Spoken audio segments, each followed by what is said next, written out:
I don't think it would even be insane for him to call with king high. I don't know if he would. I don't know if he's hand reading that much or if he would make those sort of calls, but I don't think it'd be crazy to bet here and get looked up by king high. So yeah, I just think it's a bad bluff spot. I don't think I'll really win a showdown very often either. Um, so the hand on the right, I guess I can talk a little bit about checking behind in matches like this. Like I mentioned earlier, um, I'm in this match. He ends up fighting around, or he ends up fighting around 15% of hands, 15-16%, and three betting like 13 to 15, somewhere around there, percent of hands. So he's folding about 70%, which, as I mentioned earlier, gives us a huge, just automatic edge on the button, right? And what that means is that we have to check behind, like I was saying a lot. But what it doesn't mean is that we have to balance that check behind range. We don't have to. The whole reason to balance, if you are checking back a bunch of hands for whatever reason, if you wanted to balance it, the whole reason to balance it would be so that you could avoid being exploited post flop. But the bottom line is that we are, no matter what, as long as he continues to fold that many big blinds, we are going to get exploited post flop by him.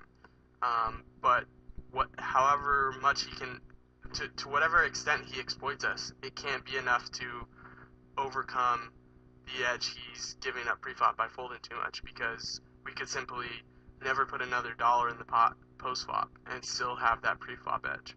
I mean, of course, he could adjust from there, and we're obviously going to put money in post-flop in a lot of scenarios. But the point I'm trying to make is that when someone's giving you that edge pre-flop, you don't have to worry about post-flop. You don't have to worry about balancing your check behind range if you don't want to. You still can if, depending on the match, if you are trying to, stop them from adjusting to defending more hands, whatever. But that said, we could get away with just betting all our made hands and a few bluffs and just checking behind a ton of air and still make a lot of money from the button in this match. So that's just something to consider when you play in these matches.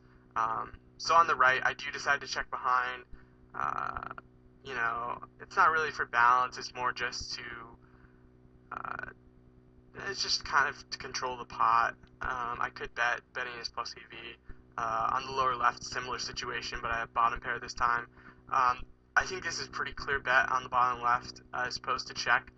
I think a fair amount of people would probably check here. The people that are big into checking behind flops, heads up, I think they check back a lot of bottom pairs.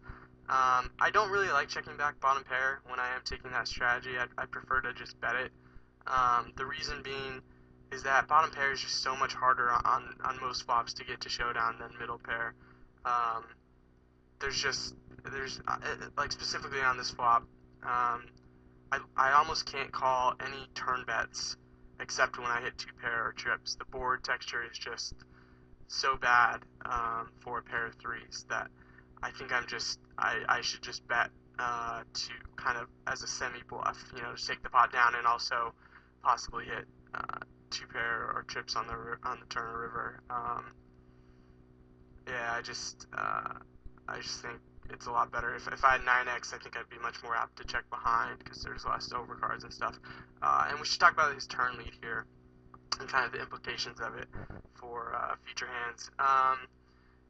We don't see his cards on this hand when he check calls flop, leads the turn, but what we can gather from it is that because he's taking this line, I don't know if he takes this line the rest of the match or not, I can't remember, but if he does take this line fairly regularly or even just once in a while, what we can infer from it is that it changes his turn checking range, which obviously doesn't give us a whole lot at the present moment, but once we see a couple hands go to showdown, either when he leads or checks the turn, we can start to kind of gauge what types of hands is he taking this line with. If he's taking this line with some really strong hands, then that means we should probably barrel more often when he check calls flop and then checks the turn because he has less strong hands in his range. and subsequently we should probably barrel the river too a lot more.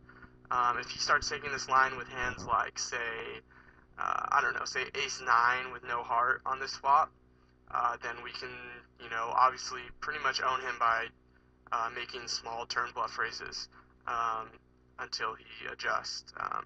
There's just a bunch of stuff that I think gets him in trouble by taking this line. He just kind of messes up his ranges as far as keeping them wide and kind of balanced. He starts to kind of improve our hand reading when he takes this line, as opposed to just checking his whole range on the turn. The dynamics of this match are a little bit different because we're going to be checking back a lot more, and our c-betting range is going to be stronger.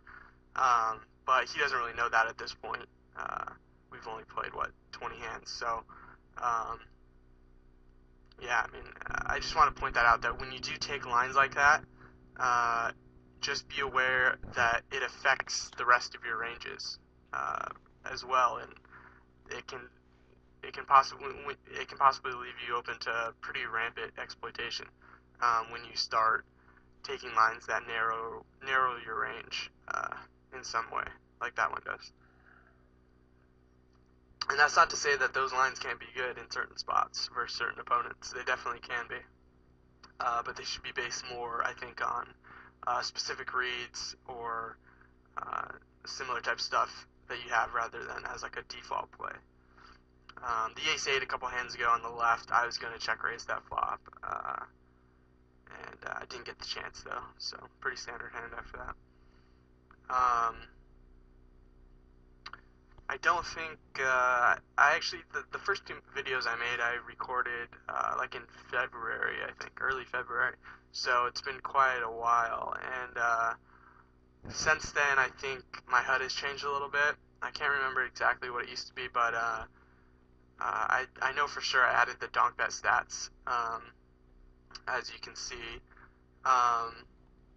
and all those are donk bet percentage on the lower left, donk bet and fold to a raise in the center, and fold to a donk bet on the lower right. I'm pretty sure the rest of the stats are the same. If they aren't and you have any questions, just let me know in the forums. Jack 9 suited, very standard defend to a 3-bet, pretty good hand to defend. It flops well on a variety of textures. Can make some good semi-bluffing hands and some decent bluff catchers and stuff. He bets pretty large on this flop. It's nothing really too noteworthy. He bets like almost 3/4 pot on a king deuce rainbow. But I remember at the time kind of thinking that was kind of a weird bet size on that flop. And just kind of try to keep that stuff in mind as far as like for future hands. If you see him using a different bet size and you see that hand go to showdown, you can probably infer a little bit about what type of hand he was making the earlier bet size with. So the Jack 7 here, just going to get bet and get it in.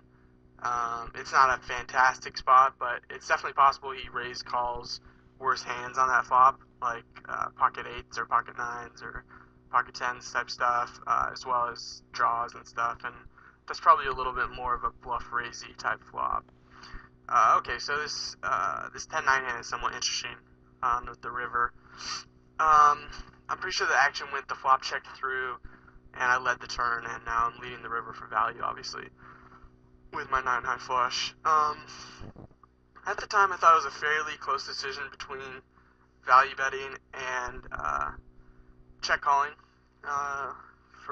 to induce a bluff, or possibly you could even, once I check, you could probably value bet a couple worse hands. You could probably value bet the 7 of spades and the 6 of spades, I would guess. I don't know if he can value bet any worse. He might think he can, but I'm not sure if he should or not. Either way, I decided to value bet, and I think it's definitely a close decision. There's a couple things. First, I want to think about what does my value range look like to him? How wide do I think he would expect me to value bet this river?